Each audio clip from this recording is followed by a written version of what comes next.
Greetings, friends, and welcome to Captain Samuel's Karmic Benefits. My library was having a book sale, and I picked up some really good stuff. In this old shed, they had a couple paperback bags of ancient paperbacks that hadn't been in circulation in a while. And I paid more than what the library is asking, because after all, the purpose of a library book sale is to help out the library. But even so, I got these books at a great price compared to what you would get off eBay. So I'm really grateful for that. It's just one more reason that libraries really benefit the communities and why we've got to take good care of them. So let's see what I picked up. I'm going to be showing these books in order from least to most epic cover art. And at the bottom of the barrel for cover art, we've got this COVID bacteria looking thing here. This is the 6th annual edition of the year's Best SF by Dell. And this has got some good stuff in it. Tons of authors. Probably like 20 or 30 there. But the main reasons that I got it were just the variety of authors. There's a story in here by Shel Silverstein. I thought he was a children's poet. So it'd be interesting to see what's going on there. John Brunner I've read before. That should be interesting. Isaac Asimov, I've always liked him. Ray Bradbury, Brian Aldiss. But most of these are folks that I haven't heard of before. So figured I would try it out and find out who all these random people are. Now we've got another cover here with just kind of an amorphous globe. This is 18 Greatest Science Fiction Stories. And I have heard of more of these authors. Particularly, I'm a big fan of Henry Kuttner. So I'm going to really enjoy that. We've got more Isaac Asimov, Ray Bradbury, Lester Del Rey, Heinlein, Kornbluth, Fritz Leiber, C.L. Moore. I like C.L. Moore a lot. Her and Henry Kuttner are really good. So that'll be fun. Some more short stories. Now this next one here, this cover art is just two random people kind of standing there. This is the Sentinel Stars. And boy, we've got some capitals on the back there. Rigid, locked, enslaved. That was our Earth in 2200. East and West had merged at last, so there were no more wars, no more political differences. Citizens everywhere could concentrate on working off their tax debts. It's got tax debts in massive letters there. No one questioned it, no one spoke out, no one rebelled until the bright morning that Citizen Tango Romeo Hotel-247 decided not to go to work. So it's a dystopian story. Not sure I'll read it. Sometimes these days dystopian stories hit a little too close to home. But it just sounded interesting about this guy that, decides he doesn't want to go to work one day and messes up his entire society because of it. Sounds kind of cool. Then we've got Cycle of Fire by Hal Clement. And this one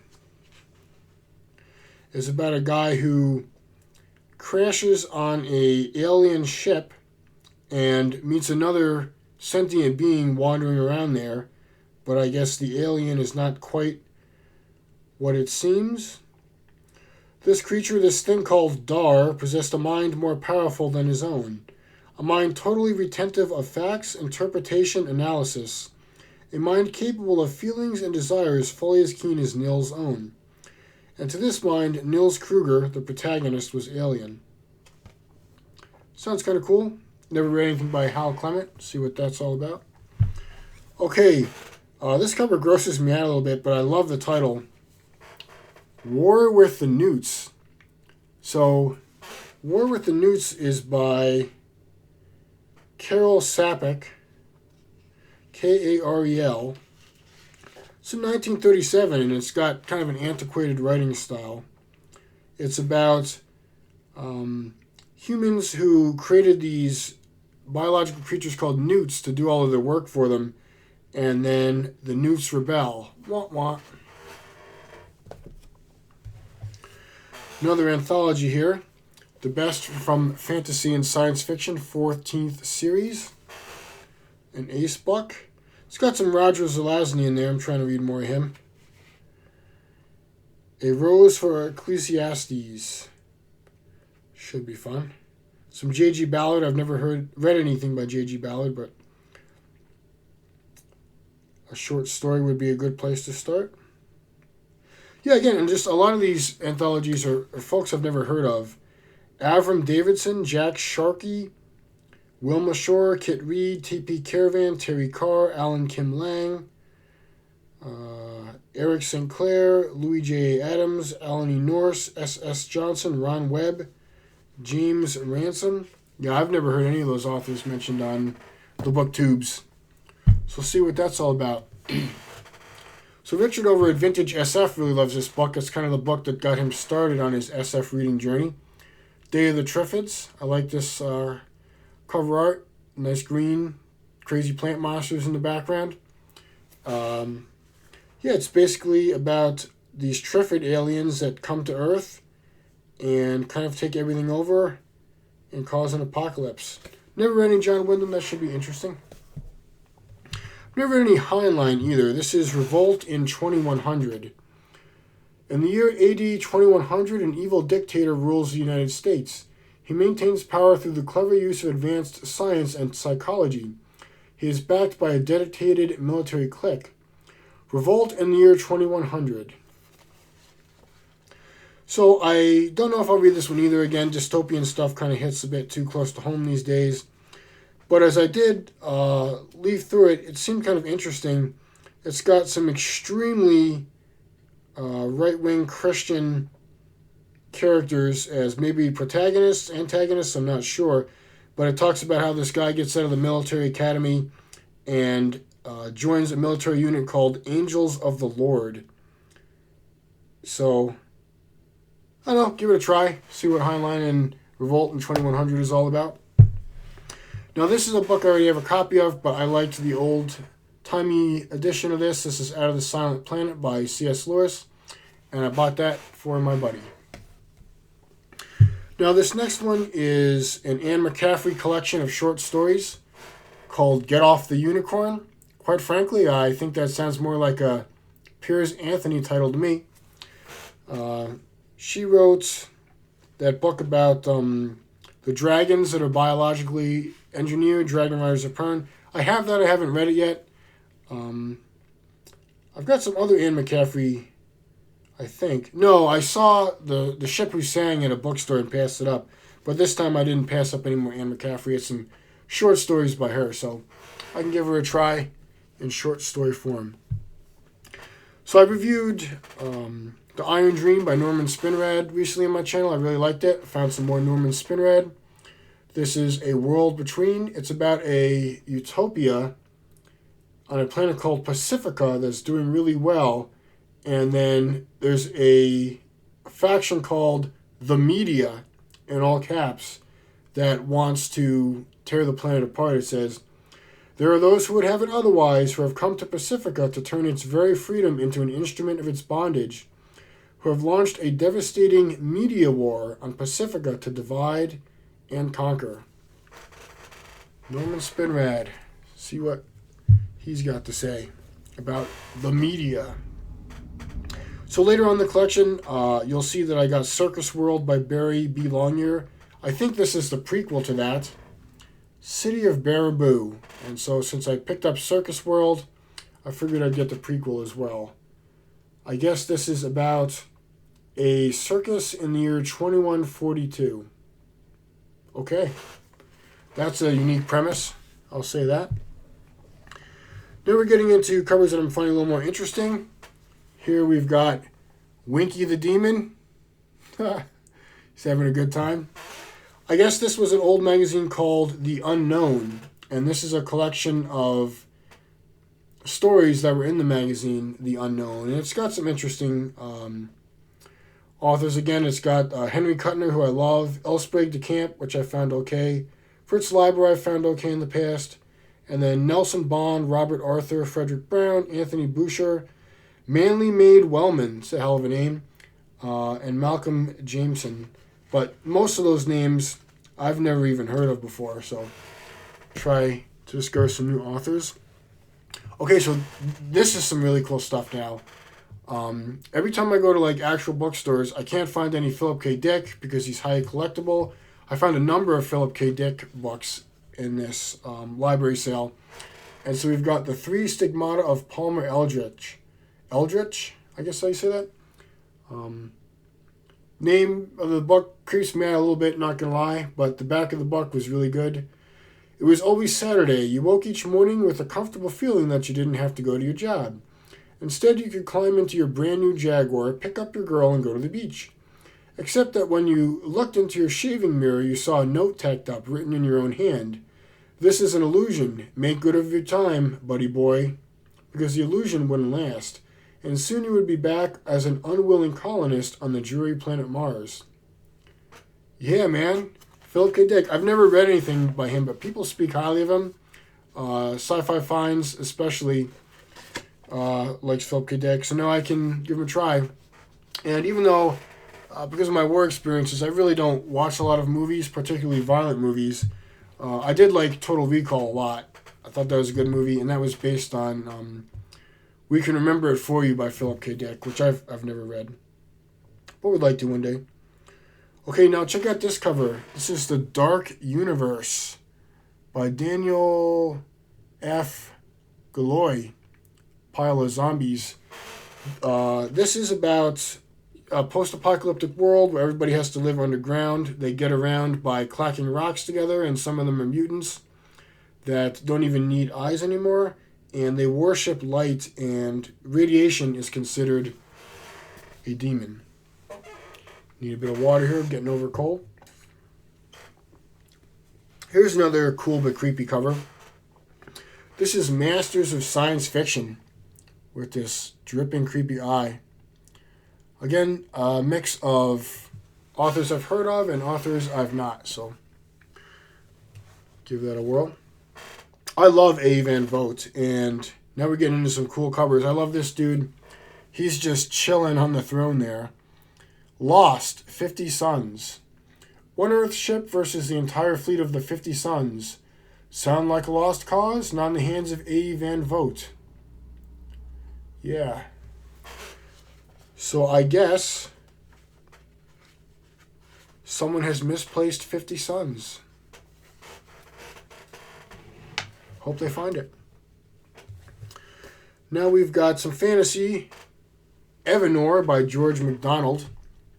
I don't know who George MacDonald is. A brief leafing through the book, it seemed like an old-timey kind of writer. But I've got some other books with this style of cover art that were also edited by Lynn Carter. I've got one called, I think, like The Sorcerer's Ship, and then some Lord Dunsany. So I figured I'd add that to collection. See what that's all about. Now we've got The Dancers of Arun here. And it's, might be a little hard to tell, but the person on the front is intentionally kind of mixed gender. They've got long hair, but masks of muscular, masculine chest muscles. But then it doesn't show any genitalia, so you're not quite sure what gender they are. And then the back of the box, the back of the book says, an adventure story for humanists and feminists.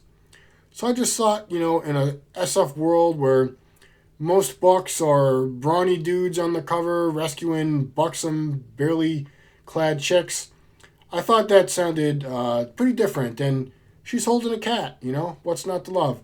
So I'll give Elizabeth A. Lynn a try with The Dancers of Arun.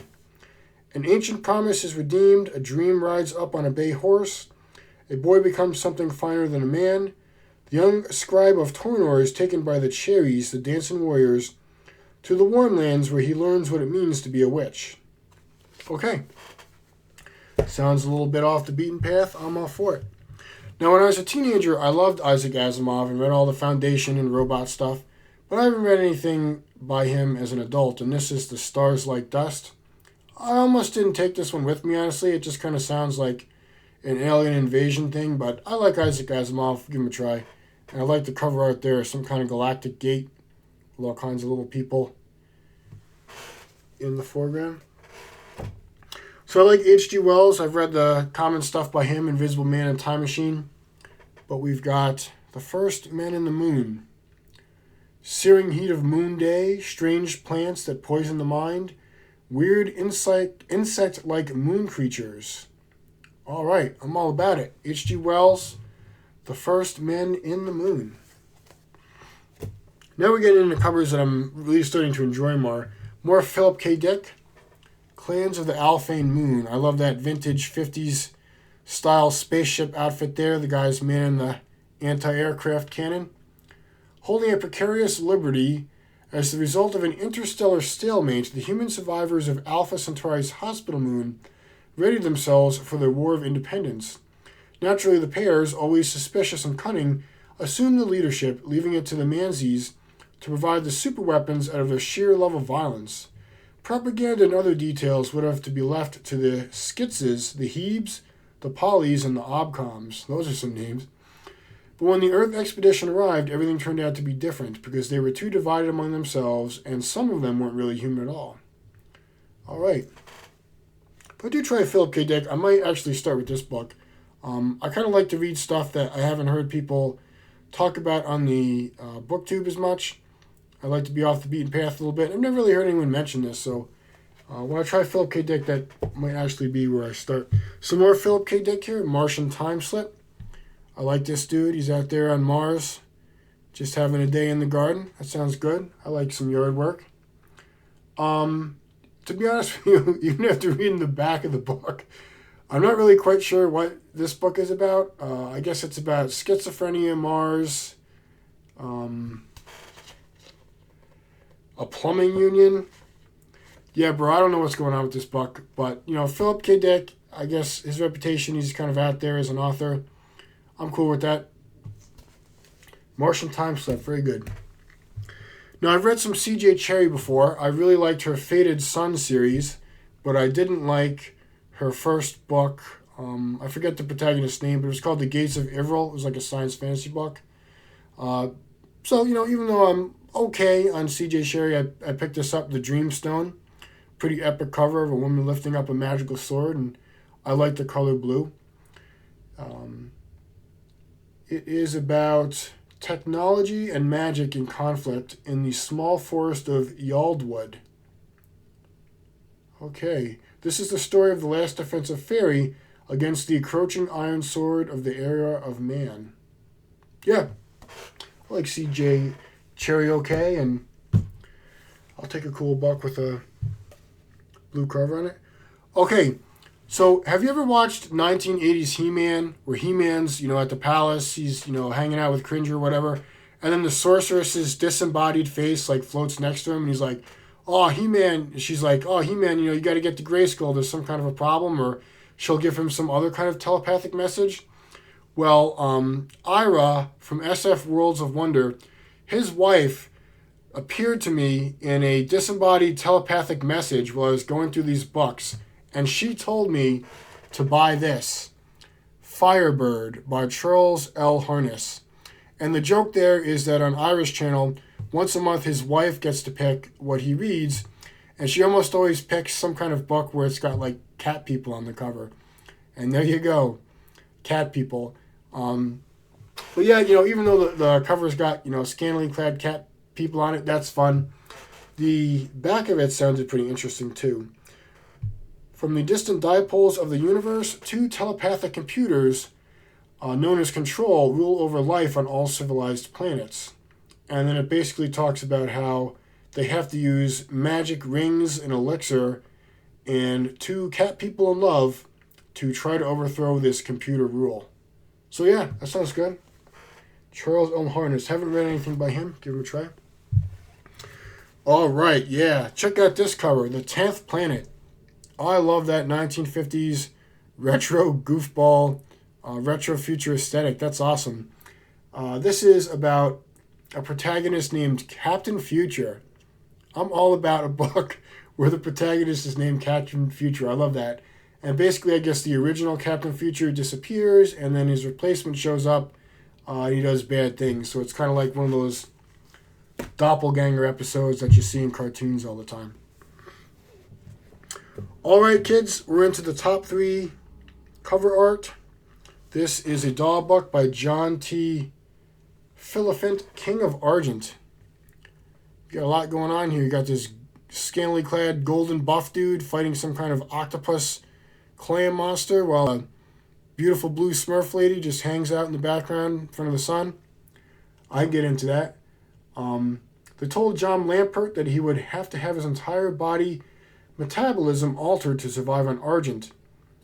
And he got turned into this golden skinned guy, and now I guess he's working to make the planet safe and claim its riches, but then the people that sent him there are planning to, I guess, kill him off and just take the planet whenever he's done what he's got to do to make it safe. So that sounds cool. And plus, I love the cover art. I'm going to see who the cover art is by. Yep, Kelly Freas. Kelly Freas actually took first place in my last book haul for best cover art. So here he is with a strong showing at number 3. Now this next book, I don't know who did the cover art for. I already checked. But this is The Whole Man by John Brunner. I've read some John Brunner before, The Traveler in Black, which I really liked. Now this book sounds awesome. I've heard of this before. It's about this dystopian world where everybody's overpopulated and in poverty, and this guy basically grows up in the slums, but he's got some kind of mutant telepathic abilities that make him incredibly important to the government. I actually tried to read this as an ebook. The opening is really brutal and really grim and was just too much for me. But maybe I'll give it another try, skip past the opening and see if it becomes maybe a little more positive. But I do like the cover art on there. And if I wind up not liking any of these books, I can always give them away or get store credit for them or something like that. Stay hydrated, everybody, because here is the number 1 book cover art, Circus World by Barry Longyear. There is a lot going on here, but it might be a little bit hard to see. You got the woman in the middle who's doing her gymnastics routine, and this clown over here, he's getting an eyeful of that. He's not even being shy or subtle about it. So this is just an over-the-top cover art. I love the woman's hat, too. It's a hell of a hat. A planet of dreamers and clowns versus the best military act in the galaxy. When the circus ship City of Baraboo crashed on Momus, the circus people basically had to survive on this other world. Cool. Anyway, I'm getting over a cold and I'm losing my voice. But I hope you enjoyed that book haul. Support your local libraries with generous donations. You can get some cool stuff. Thanks for watching and be well.